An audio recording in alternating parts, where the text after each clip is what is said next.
brilliant for a practice of our size to be able to come to a meeting like this with much bigger practices and understand how they operate as a business. So it's not just necessarily what is relevant to being employee owned, but just an opportunity for a business to share how other businesses run bigger businesses, which if we were privately owned, we wouldn't be in a room with other very significant architectural practices. So it's just by virtue of being employee owned brings us into these types of arenas.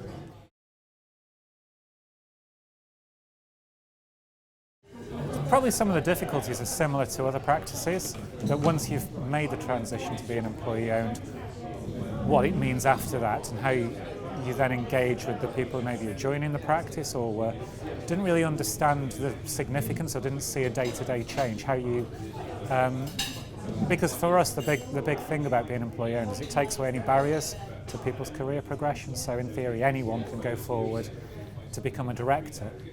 The next stage is getting people to actually understand and believe that and start to think, okay, well, this is an opportunity for me to move forward. And other practices are finding the same sorts of issues and challenges.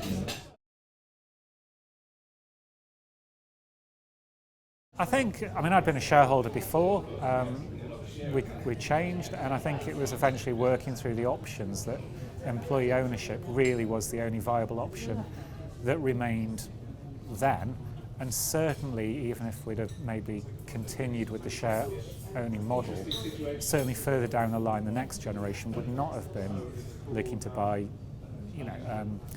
decent sized sections of shares. We would have got a very sort of spread shareholding and become rudderless. So it was, for me, it is the only actual way for an architectural practice to go.